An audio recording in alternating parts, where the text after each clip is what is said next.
സംസ്ഥാന സ്കൂൾ കായികമേള സമാപനത്തിലെ സംഘർഷത്തിൽ അധ്യാപകർക്കെതിരെ നടപടിക്ക് ശുപാർശ. നാവാമുകുന്ദ സ്കൂളിലെയും മാർബേസിൽ സ്കൂളിലെയും അധ്യാപകർക്കെതിരെയാണ് നടപടിക്ക് ശുപാർശ.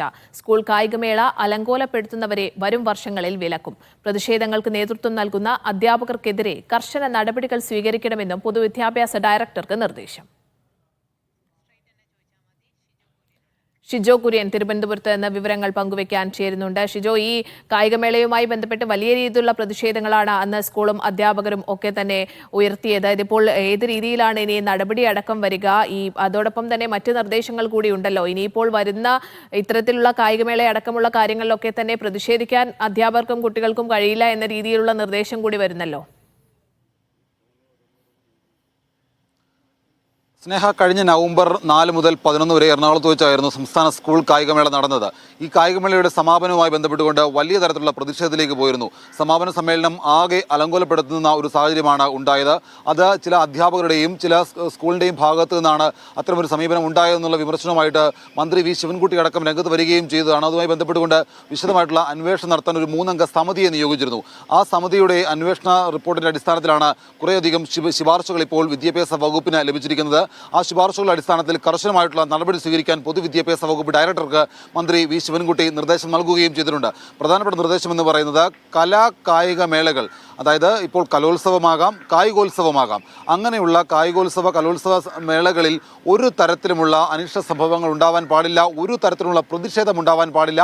അങ്ങനെ എന്തെങ്കിലും തരത്തിലുള്ള പ്രതിഷേധമുണ്ടായാൽ അവരെ വരും വർഷങ്ങളിൽ വിലക്കണം എന്നുള്ള ശുപാർശ കൂടി ഇപ്പോൾ ഈ 3-അംഗ സമിതി ഇപ്പോൾ വിദ്യാഭ്യാസ വകുപ്പിന് മുമ്പാകെ വെച്ചിട്ടുണ്ട്. അപ്പോൾ കായികമേളയിൽ മാത്രമല്ല കലോത്സവത്തിലും ഈ പറയുന്ന പോലെ ഒരു തരത്തിലുമുള്ള ഒരു പ്രതിഷേധങ്ങൾ ഉണ്ടായാൽ അത് അംഗീകരിക്കാൻ കഴിയില്ല. വരും വർഷങ്ങളിൽ അത് ആ സ്കൂളുകളെ വിലക്കുന്ന രീതിയിലേക്ക് പോകാനുള്ള ഒരു തീരുമാനത്തിലേക്കാണ് ഇപ്പോൾ വിദ്യാഭ്യാസ വകുപ്പ് പോയിരിക്കുന്നത്. എന്തായാലും ഇതിലെടുത്ത് കാണേണ്ടത് കഴിഞ്ഞ കായികമേളയുമായി ബന്ധപ്പെട്ടുണ്ടായ സമാപന സമ്മേളനത്തിലെ സംഘർഷമാണ്. ആ സംഘർഷത്തെ തുടർന്ന് ചില അധ്യാപകർ ബോധപൂർവം ഈ പ്രശ്നമുണ്ടാക്കി സമാപന സമ്മേളനം കുളമാക്കാൻ ശ്രമിച്ചു എന്നുള്ള വിമർശനമാണ് വിദ്യാഭ്യാസ വകുപ്പ് മുന്നോട്ട് വെച്ചത്. അതിനകത്താണ് ഇപ്പോൾ അന്വേഷണം നടത്തി 5 അധ്യാപകർക്കെതിരെ നടപടിയെടുക്കാൻ ശുപാർശ നൽകിയിരിക്കുന്നത്. നാവാമുകുന്ദ സ്കൂളിലെ 3 അധ്യാപകർക്കെതിരെയും എറണാകുളം മാർബേസിൽ സ്കൂളിലെ 2 അധ്യാപകർക്കും, മാർബേസിൽ സ്കൂളിലെ ഷിബി, മധു, ഈ പറഞ്ഞ 2 അധ്യാപകർക്കെതിരെയും കൂടിയാണ് നടപടിയെടുക്കണം എന്നുള്ള ശുപാർശ ഇപ്പോൾ വിദ്യാഭ്യാസ വകുപ്പിന് ലഭിച്ചിരിക്കുന്നത്. നടപടി ഉണ്ടാകുമെന്നുള്ള കാര്യം ഉറപ്പാണ്.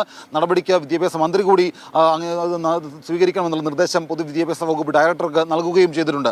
അതായത് സ്കൂൾ കായികമേള, സ്കൂൾ കലോത്സവം, ഈ 2 മേളകളിലും അതായത് സിജോ, എല്ലാ മേളകളിലും ഇതിപ്പോൾ ഈ ശുപാർശ ബാധകമായിരിക്കുമോ? അതായത് പോയിന്റുമായി ബന്ധപ്പെട്ടോ അത്തരത്തിൽ എന്തെങ്കിലും പരാതി ഉണ്ടെങ്കിൽ കോടതിയിലേക്ക് പോവുക, അല്ലാതെ പ്രതിഷേധങ്ങളിലേക്ക് പോകരുത് എന്നൊരു കാര്യം എല്ലാ മേളകളിലും അത്തരത്തിൽ തന്നെ ആയിരിക്കുമോ ഇനി ഉണ്ടാവുക? സ്നേഹ, അത് തന്നെയാണ്. അതായത് ഈ പറയുന്ന ഇപ്പോഴത്തെ ഈ ശുപാർശ വന്നേക്കുന്നത് 3-അംഗ സമിതിയുടെ കായികമേളയുമായി ബന്ധപ്പെട്ടുണ്ടായ സമാപനത്തിലെ സംഘർഷത്തെ തുടർന്നാണ്. എന്നാൽ അത് എടുത്തു കാണേണ്ടത് കായികമേള മാത്രമല്ല, സ്കൂൾ കായികമേള മാത്രമല്ല, സ്കൂൾ കലോത്സവം കൂടി. അതായത് കലോത്സവം മറ്റന്നാൾ തുടങ്ങുകയാണ്. അപ്പോൾ കലോത്സവത്തിന് മുന്നോടിയായിട്ട് കൂടിയാണ് ഇങ്ങനൊരു നിർദ്ദേശം അല്ലെങ്കിൽ ഈ ഒരു ഉത്തരവ് പുറത്തു വരുന്നത്. അപ്പോൾ അതിനകത്ത് എടുത്തു കാണേണ്ടത് ഇങ്ങനൊരു സംഘർഷമോ അല്ലെങ്കിൽ എന്തെങ്കിലും തരത്തിലുള്ള ഒരു അനിഷ്ടമായിട്ടുള്ള ഇടപെടൽ സ്കൂളിൻ്റെ ഭാഗത്തു നിന്നോ അല്ലെങ്കിൽ ചില അധ്യാപകരുടെ ഭാഗത്തു നിന്നോ കുട്ടികളുടെ ഭാഗത്തു നിന്നോ വന്നാൽ അത് വരും വർഷങ്ങളിൽ നിങ്ങൾ ഈ മേളകളിലൊന്നും പങ്കെടുക്കാത്ത വിധം വിലക്കുന്ന തരത്തിലേക്ക് അല്ലെങ്കിൽ അവരെ ഇതിൽ നിന്ന് പൂർണ്ണമായിട്ട് ഒഴിവാക്കുന്ന തരത്തിലേക്ക് വരും എന്നുള്ള മുന്നറിയിപ്പ് കൂടിയാണ് ഇപ്പോൾ ഇങ്ങനൊരു ഉത്തരവ് പുറത്തു വരുന്നതിലൂടെ നമ്മൾ മനസ്സിലാക്കുന്നത്. അതായത് ഡിസംബർ 31-നാണ് ഈ ഉത്തരവ് പുറത്തു വരുന്നത്. ആ ഉത്തരവിലെ വിവരങ്ങളാണ് ഇപ്പോൾ നമ്മളടക്കം നൽകുന്നത്. അതിനകത്ത് പ്രധാനമായും പറയുന്നത് ഈ സ്കൂൾ കായികമേള, കഴിഞ്ഞ നവംബറിൽ നടന്ന സ്കൂൾ കായികമേളയുടെ സമാപനത്തിലുണ്ടായ സംഘർഷം അത് ഒരു 3-അംഗ സമിതി അന്വേഷിക്കുന്നു. ആ സംഘർഷം ചില സ്കൂളുകളുടെ ബോധപൂർവമായ ചില താല്പര്യങ്ങൾക്ക് വേണ്ടി അവർ അതിനെ ബോധപൂർവം അത് ഈ സംഘർഷം ഉണ്ടാക്കി എന്നുള്ള കണ്ടെത്തൽ വിദ്യാഭ്യാസ വകുപ്പ് നേരത്തെ തന്നെ കണ്ടെത്തിയിരുന്നു. അതിൻ്റെ അന്വേഷണം സമഗ്രമായി നടത്തുകയും ചെയ്തു. വാർത്താ മാധ്യമങ്ങൾ നൽകിയ വിഷ്വലിൻ്റെയും ദൃശ്യങ്ങളുടെയും ഫോട്ടോകളുടെയും ഒക്കെ അടിസ്ഥാനമുണ്ടായിരുന്നു. ഈ പറയുന്ന സ്കൂളുകളെ കേട്ടു. അതിനുശേഷമാണ് നടപടിയിലേക്ക് പോകണമെന്നുള്ള ശുപാർശ ഈ സമിതി മുന്നോട്ട് വെച്ചത്.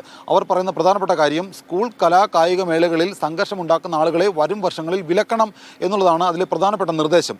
അത് കായികമേളയ്ക്ക് ബാധകമാണ്, കലോത്സവത്തിന് ബാധകമാണ്. അപ്പോൾ കുട്ടികളുടെയും അധ്യാപകരുടെയും ഭാഗത്തു നിന്ന് അത്തരത്തിലുള്ളൊരു സമീപനം ഉണ്ടാവാൻ പാടില്ല എന്നുള്ള കാര്യം കൂടി വിദ്യാഭ്യാസ വകുപ്പ് പറയുന്നുണ്ട്. അപ്പോൾ പ്രതിഷേധങ്ങൾക്ക് മൂക്കുകയറിടാൻ ഈ സർക്കാർ തയ്യാറാകുന്നു അല്ലെങ്കിൽ സർക്കാർ ശ്രമിക്കുന്നു എന്നുള്ളതാണ് നമ്മൾ ഇതിൻ്റെ വരികൾക്കിടയിലൂടെ വായിക്കേണ്ടത്. അതായത് ഒരു തരത്തിലുള്ള പ്രതിഷേധങ്ങൾ ഉണ്ടാവാൻ പാടില്ല, പ്രതിഷേധങ്ങൾ ഉണ്ടായാൽ നിങ്ങളെ ഞങ്ങൾ വിലക്കും എന്നുള്ള ഒരു ധ്വനി കൂടി ഈ ഉത്തരവിലൂടെ പുറത്തു വരുന്നുണ്ട്. എന്തായാലും ഈ ഉത്തരവിൻ്റെ പശ്ചാത്തലത്തിൽ അധ്യാപകർക്കെതിരെ 5 കായിക അധ്യാപകർക്കെതിരെ നടപടി ഉണ്ടാകുമെന്നുള്ള കാര്യം ഉറപ്പാണ്. അത് ഏത് രീതിയിലുള്ള നടപടി ആയിരിക്കും എന്നുള്ളതാണ് ഇനി അറിയേണ്ടത്. എന്തായാലും നാവാമുകുന്ദ സ്കൂളിലെ 3 അധ്യാപകർ, മാർബേസിൽ സ്കൂളിലെ 2 അധ്യാപകർ, അവർക്കെതിരെ സ്കൂൾ കായികമേളയിലെ സമാപനവുമായി ബന്ധപ്പെട്ടുള്ള സംഘർഷങ്ങളിൽ നടപടിയുണ്ടാകും. അതുമാത്രവുമല്ല, കായികമേളയ്ക്കൊപ്പം തന്നെ കലോത്സവത്തിലും ഇത്തരത്തിലുള്ള അനിഷ്ട സംഭവങ്ങൾ ഉണ്ടായാൽ വിലക്കടക്കമുള്ള നടപടിയിലേക്ക് പോകും. ഒരു പ്രതിഷേധവും പാടില്ല, പ്രതിഷേധങ്ങൾക്ക് മൂക്കുകയറ് സർക്കാർ ഇടുന്നു എന്നുള്ളതാണ് ഈ ഉത്തരവിൻ്റെ മറ്റൊരു അർത്ഥം.